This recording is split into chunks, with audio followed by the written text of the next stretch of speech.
Bapak, Ibu, dan saudara-saudari yang dikasihi oleh Tuhan Yesus Kristus, kita kembali bersekutu untuk memuji nama Tuhan melalui ibadah keluarga pada malam hari ini, karena Dia telah memberikan segala kebaikannya di dalam kehidupan kita. Untuk itu, saya mengundang Bapak, Ibu, dan saudara-saudari untuk bangkit berdiri. Kita menghadap Tuhan yang hadir di tengah persekutuan kita.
Mari kita bersatu di dalam doa. Allah Bapa yang bertahta di dalam kerajaan surga, kembali kami datang ke hadirat-Mu ya Tuhan untuk bersekutu, memuji, memuliakan nama-Mu atas kebaikan-Mu di dalam kehidupan kami ya Tuhan. Dan pada kesempatan ini ya Tuhan, kiranya Engkau berkenan untuk memberkati ibadah kami ya Tuhan, sehingga ibadah kami boleh dapat berjalan dengan baik, dengan lancar dari awal, pertengahan, hingga akhirnya. Dan kami yang mengikuti ibadah ini mendapatkan berkat ya Tuhan melalui firman-Mu. Terima kasih Tuhan Yesus, inilah doa kami. Amin. Kita akan bermazmur secara berbalasan yang diambil dari Mazmur 131, ayatnya yang pertama hingga ayatnya yang ketiga. Tuhan, aku tidak tinggi hati dan tidak memandang dengan sombong, aku tidak mengejar hal-hal yang terlalu besar atau hal-hal yang terlalu ajaib bagiku. Sesungguhnya aku telah menenangkan dan mendiamkan jiwaku, seperti anak yang disapi berbaring dekat ibunya. Ya, seperti anak yang disapi jiwaku dalam diriku. Berharaplah kepada Tuhan, hai Israel, dari sekarang sampai selama-lamanya. Dipersilakan duduk kembali.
Kita akan masuk ke dalam pemberitaan firman, namun sebelum itu mari kita siapkan hati dan pikiran kita. Kita memohon bimbingan Roh Kudus. Kita bersatu di dalam doa. Bapa, kembali kami datang ke hadirat-Mu ya Tuhan. Pada kesempatan ini kami ingin membaca, mendengarkan, merenungkan firman-Mu ya Tuhan. Kiranya Kau berkati ya Tuhan, Kau tutup bungkus masing-masing hati kami ya Tuhan, sehingga kami dapat berkonsentrasi hanya kepada-Mu saja ya Tuhan. Dan kiranya Kau menjauhkan hal-hal yang akan mengganggu konsentrasi kami ya Tuhan, sehingga kami dapat fokus dan kami dapat mengambil, memaknai firman-Mu dengan baik ya Tuhan. Terima kasih Tuhan Yesus, kami serahkan diri kami ke dalam tangan-Mu. Hanya di dalam nama anak-Mu Yesus Kristus kami berdoa. Amin.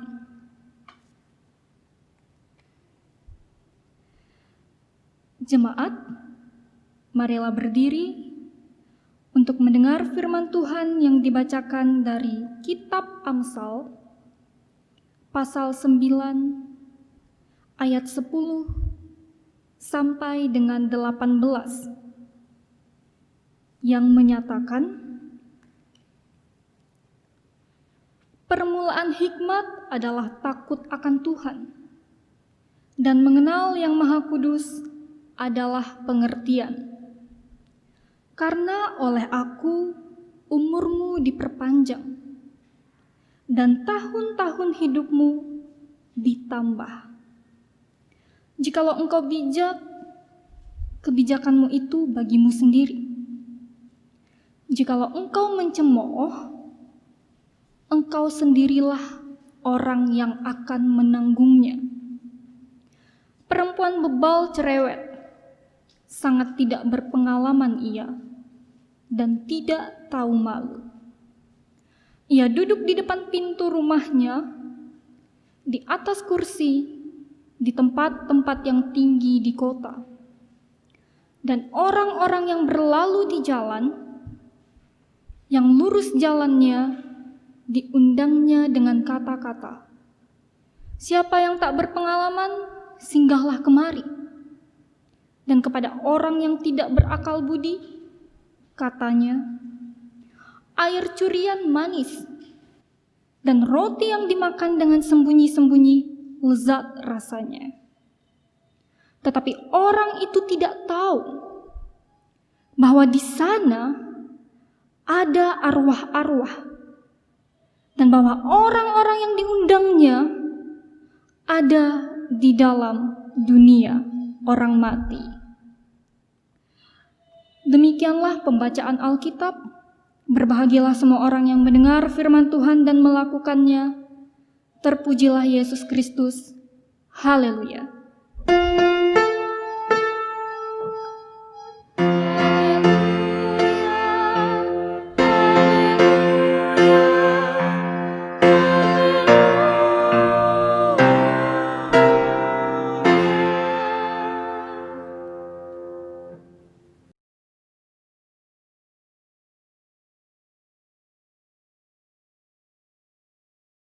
Bapak, Ibu, dan saudara-saudari yang dikasihi oleh Tuhan Yesus Kristus,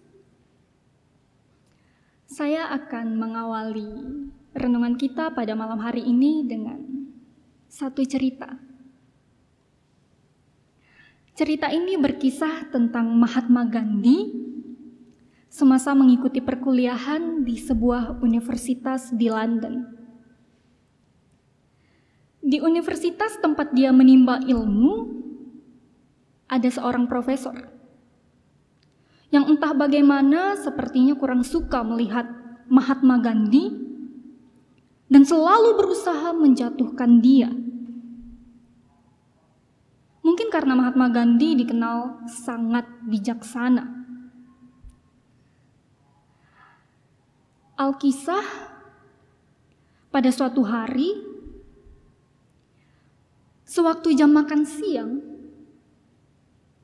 Mahatma Gandhi belakangan masuk ke kantin. Kantin sudah penuh pada saat itu, dan tidak ada tempat untuk duduk lagi.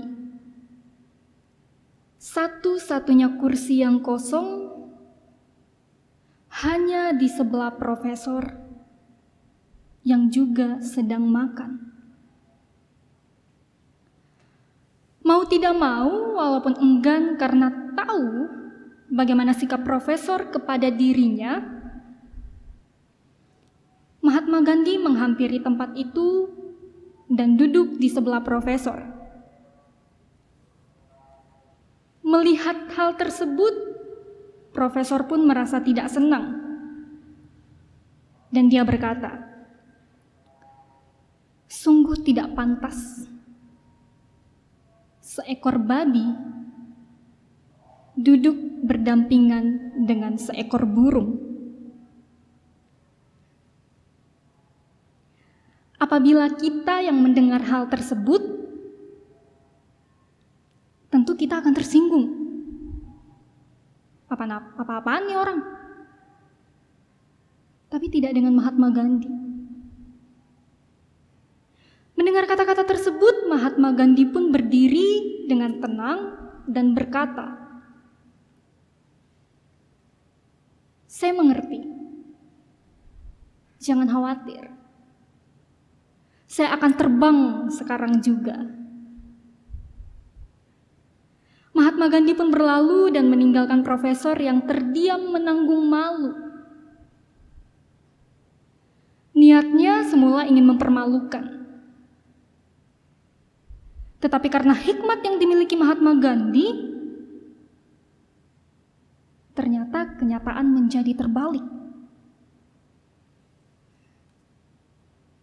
Kemudian pada suatu hari, di dalam kelas,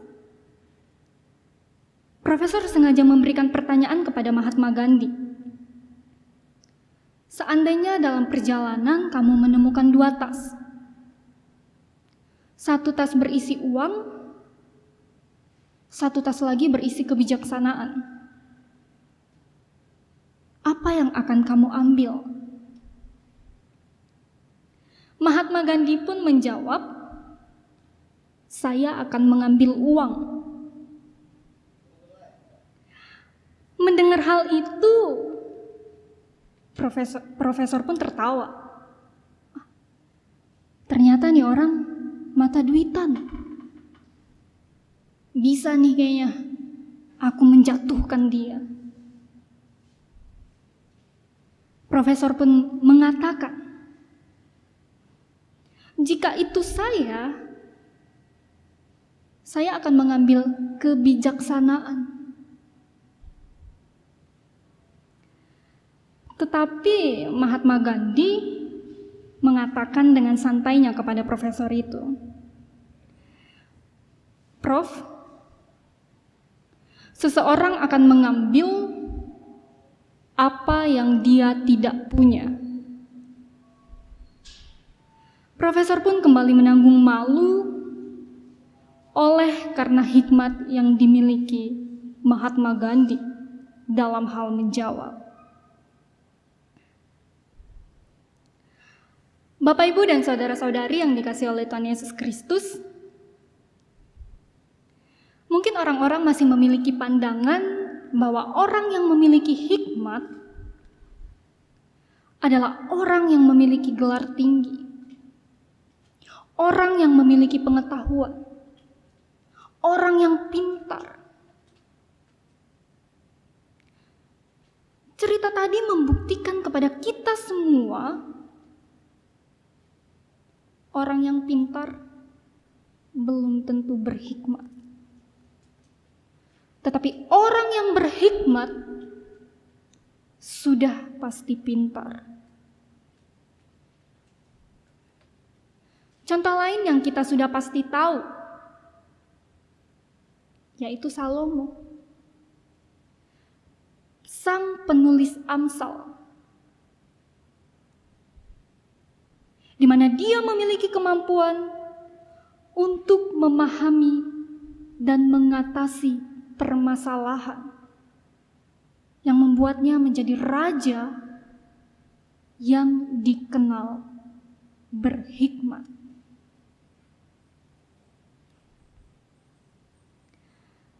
Bapak, Ibu, dan saudara-saudari yang dikasihi oleh Tuhan Yesus Kristus, bagaimana dengan kehidupan kita? Apakah kita sudah cukup berhikmat? Apakah kita mampu untuk memahami dan mengatasi masalah yang kita miliki? Layaknya Raja Salomo atau Mahatma Gandhi. Ketika orang menjatuhkan kita ambil contoh seperti cerita yang tadi. Ketika orang menjatuhkan kita, apa yang akan kita lakukan?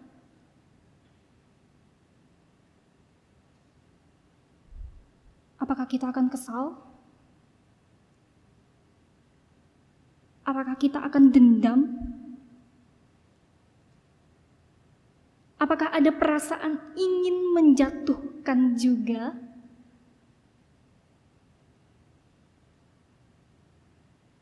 Tentu Bapak, Ibu, saudara-saudari, orang-orang seperti kita, saya, Bapak Ibu sekalian, oma opa, rekan-rekan pemuda, bahkan anak-anak,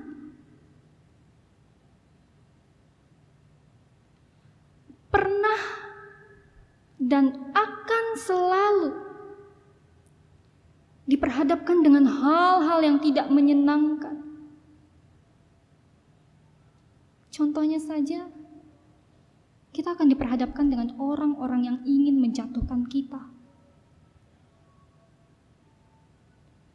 Dan tentu Bapak Ibu, orang-orang seperti kita juga pernah dan akan selalu memiliki kesempatan untuk melakukan hal-hal kedagingan yang dalam bacaan kita disebut undangan kebodohan. Salah satu contohnya, membalas kejahatan dengan kejahatan. Tidak dapat dipungkiri Bapak Ibu saudara-saudari, hal kedagingan itu nikmat. Kalau tidak nikmat, tidak akan ada orang yang terjerumus ke dalamnya. Bahkan di pembacaan kita, di ayat yang ke-17, menyatakan, air curian manis dan roti yang dimakan dengan sembunyi-sembunyi, lezat rasanya. Ayat ini menggambarkan kenikmatan dari hal-hal kedagingan. Akan tetapi Bapak Ibu, ayat 18 menyatakan,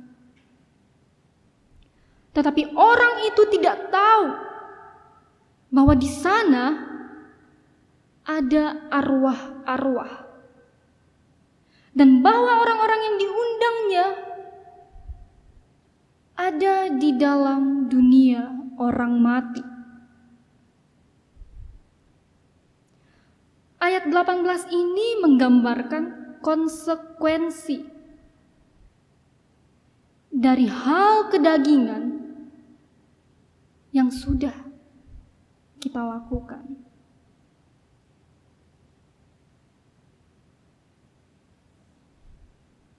Dalam pembacaan kita pada malam hari ini ingin mengatakan, memang betul bahwa hal kedagingan itu nikmat. Akan tetapi ingat, segala sesuatu yang nikmat, hal-hal kedagingan yang membuat kita menjauh dari Tuhan karena kenikmatannya, ada konsekuensinya. Saya ambil contoh, rokok. Ya, rokok. Ada yang senyum-senyum di sini. Rokok. Mungkin bagi beberapa orang, rokok membawa kenikmatan tersendiri. Kalau tidak membawa kenikmatan, tidak akan ada orang yang kecanduan. Tentu mereka pasti akan dengan mudahnya melepaskan benda itu.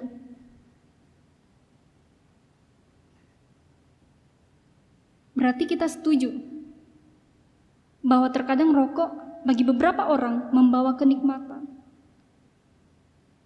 Akan tetapi, semua perokok juga mengetahui konsekuensi dari nikmatnya menghisap rokok, yaitu menyebabkan penyakit-penyakit yang serius di dalam tubuh kita. Sama halnya dengan hal-hal kedagingan. Nikmat, tetapi berujung celaka. Pada malam hari ini Bapak Ibu, kita diingatkan bahwa hal kedagingan ternyata memiliki konsekuensi. Kita juga sudah menyinggung tentang hikmat. Pertama, renungan tadi. Daripada kita melakukan hal yang jelas-jelas mendatangkan celaka, bukankah lebih baik kita melakukan hal yang jelas-jelas mendatangkan suatu kebaikan? Marilah Bapak Ibu dan saudara-saudari, kita mencari hikmat Tuhan. Bagaimana caranya? Hikmat itu susah didapat. Bahkan orang yang sudah berumur pun belum tentu berhikmat.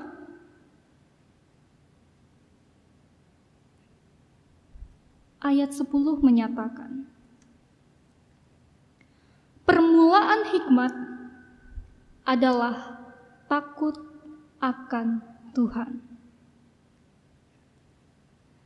Sepertinya saya sudah tidak harus lagi menjelaskan apa yang dimaksud dengan takut akan Tuhan. Karena sudah berulang kali kita mendengarkan renungan tentang maksud dari kata takut akan Tuhan. Untuk itu, marilah kita mencari hikmat Tuhan dengan cara menjadi pribadi yang takut akan Tuhan, sehingga hikmat Tuhan ada di dalam kita untuk memampukan kita memahami dan juga mengatasi permasalahan, tantangan, pergumulan hidup yang ada. Tuhan memampukan kita. Amin.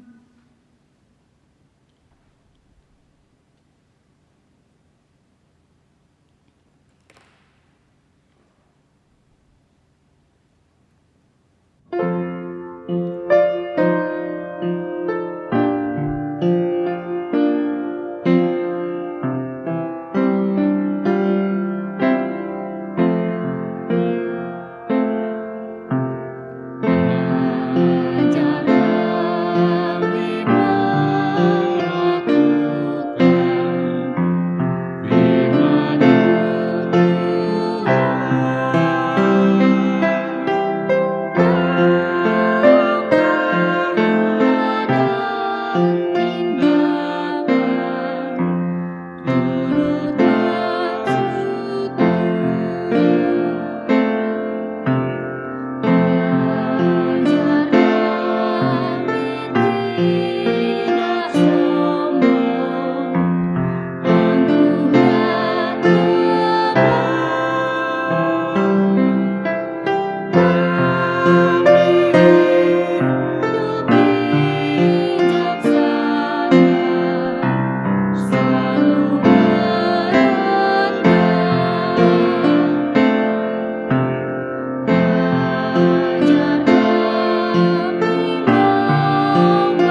Bapak, Ibu, dan saudara-saudari yang dikasihi oleh Tuhan Yesus Kristus, kita akan menaikkan syafaat kita. Mari kita siapkan hati dan pikiran kita. Kita bersatu di dalam doa. Tuhan yang kami kenal di dalam nama Yesus Kristus, terima kasih karena Engkau telah menyertai kami di dalam kami mendengarkan dan merenungkan firman-Mu ya Tuhan. Terima kasih juga atas firman-Mu yang begitu indah, yang kembali mengingatkan kami ya Tuhan, untuk kami dapat mencari hikmat-Mu. Namun ya Tuhan, Engkau juga sendiri tahu bahwa kami hanyalah manusia. Kami lemah ya Tuhan terhadap godaan-godaan hal-hal kedagingan, hal-hal duniawi ya Tuhan. Terkadang kami terseret ya Tuhan, terjerumus ke dalam hal-hal yang tidak Engkau sukai. Padahal kami telah memiliki niat ya Tuhan. Tapi entah mengapa, kami juga tidak tahu ya Tuhan, untuk melakukan ajaran-Mu, perintah-Mu, itu terlalu sulit bagi kami. Maka dari itu ya Tuhan, kami memohon hikmat-Mu. Kami memohon tuntunan-Mu, kuasa Roh Kudus-Mu ya Tuhan, untuk menguatkan kami, memampukan kami, memiliki tekad yang teguh, untuk menjadi pribadi yang lebih baik, yang takut akan Engkau ya Tuhan, yang dapat menjalankan tugas dan panggilan kami sebagai murid-Mu ya Tuhan. Terima kasih Tuhan Yesus. Di dalam doa syafaat ini juga ya Tuhan, kami ingin berdoa untuk gereja kami ya Tuhan, GPIB Jemaat Shalom DKI Jakarta. Kami berdoa untuk program-programnya ya Tuhan, yang sedang berjalan maupun yang telah direncanakan. Kiranya ya Tuhan, melalui program-program ini, kami umat-Mu ya Tuhan di jemaat ini dapat terberkati ya Tuhan. Dan kami juga berdoa untuk KMJ kami, Bapak Aprianus Libat, beserta rekan-rekannya ya Tuhan, PHMJ, Majelis Jemaat, Koordinator Sektor, pengurus ke-6 Pelkat, pengurus komisi, dan juga karyawan kantor ya Tuhan. Kami serahkan ya Tuhan ke dalam tangan-Mu, sehingga mereka dapat melakukan tugas dan panggilan mereka dengan hati yang tulus dan ikhlas ya Tuhan.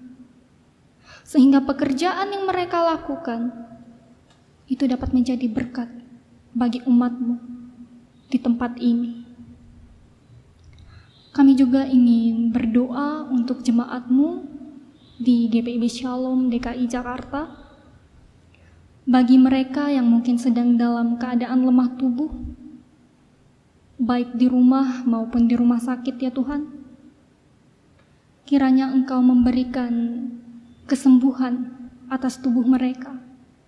Engkau jamah tepat di bagian yang mereka rasakan sakit, sehingga kesembuhan yang boleh mereka alami itu dapat menjadi berkat bagi mereka, dan mereka dapat memuliakan nama-Mu di dalam kehidupan mereka.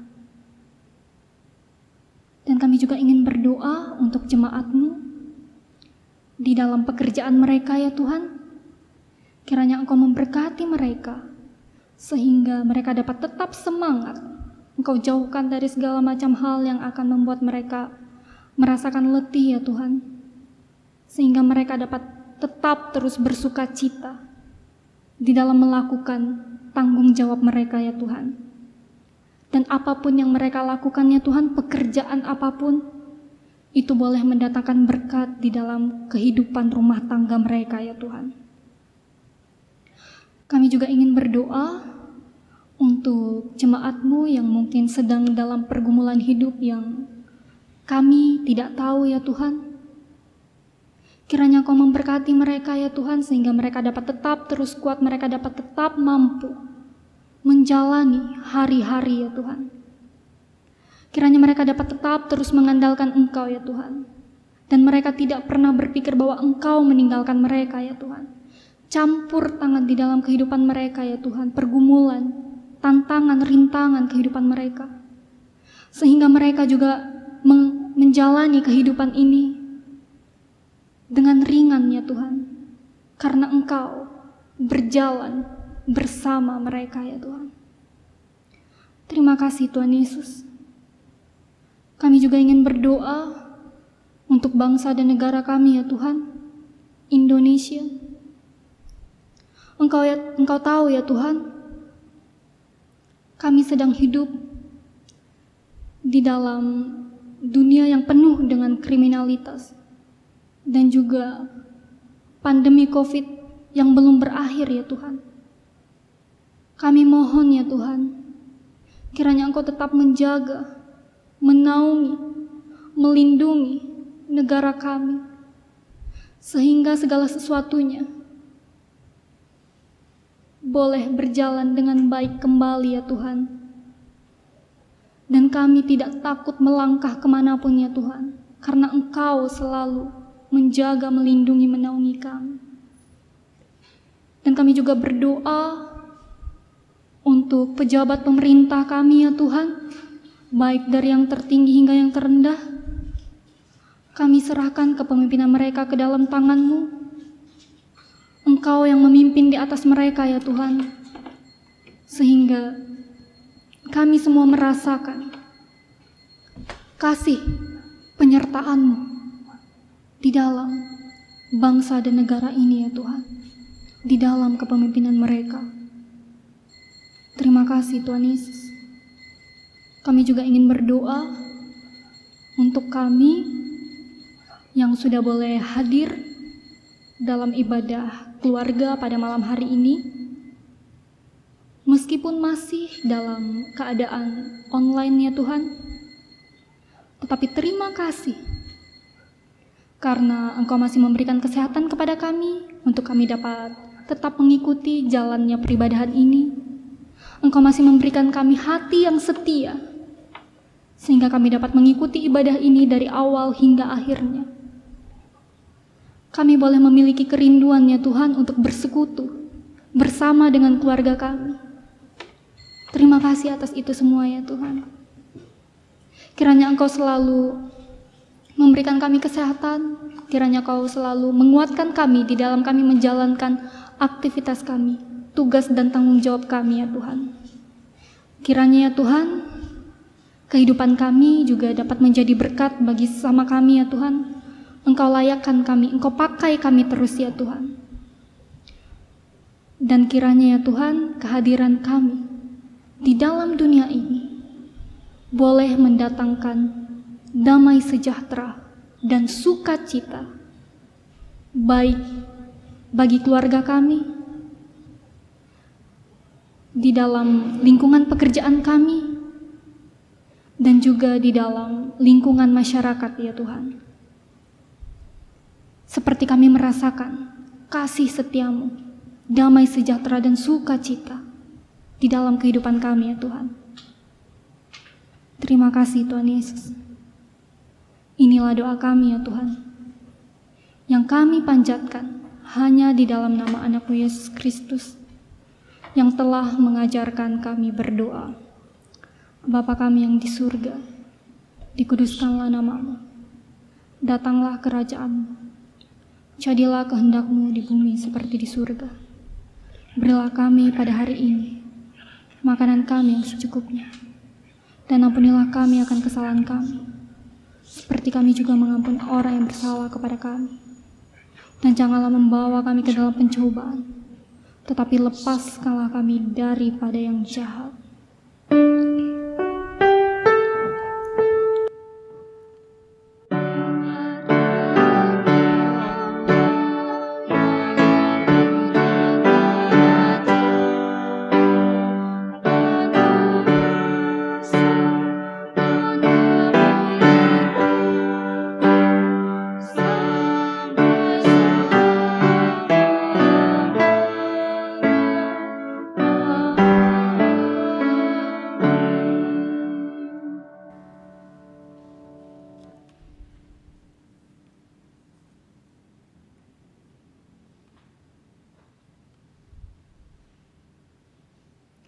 Kita akan memberikan persembahan. Allah menyatakan berkat-Nya bagi kita setiap waktu. Yang terbaik senantiasa diberikannya bagi kita. Kami bersyukur kepadamu ya Tuhan atas berkat yang Kau berikan dalam hidup kami. Pakailah kami selalu menjadi saluran berkat-Mu dimanapun kami berada. Mari bersyukur kepadanya dengan memberikan persembahan yang terbaik bagi kemuliaan nama-Nya, sambil mengingat kata Alkitab yang terdapat dalam 2 Korintus 9 ayat 7 yang menyatakan, "Hendaklah masing-masing memberikan menurut kerelaan hatinya, jangan dengan sedih hati atau karena paksaan, sebab Allah mengasihi orang yang memberi dengan sukacita." Tuhan memberkati saudara dan persembahan saudara.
Jemaat, mari berdiri untuk menyerahkan persembahan ini kepada Tuhan dalam doa syukur. Kita berdoa. Allah sumber pengharapan dan kasih karunia, dalam tuntunan dan pemeliharaan-Mu kami boleh melayani, bekerja dan berbakti bersama-sama. Bahkan melaluinya kami memiliki kesempatan untuk membagikan kasih Tuhan terhadap sesama. Atas anugerah dan berkat yang kami terima, yang Engkau curahkan dengan berlimpah-limpah, kini kami nyatakan syukur melalui persembahan dan memuliakan nama-Mu yang agung itu. Dalam nama Yesus Kristus, sumber kasih karunia, terimalah syukur dan persembahan kami ini. Amin.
Jemaat, marilah berdiri, tetaplah bersukacita untuk melanjutkan segala tugas dan tanggung jawab kita di tengah-tengah keluarga, pekerjaan dan pelayanan, serta pembangunan tubuh Kristus.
Arahkanlah hati dan pikiranmu kepada Tuhan, serta terimalah berkat-Nya.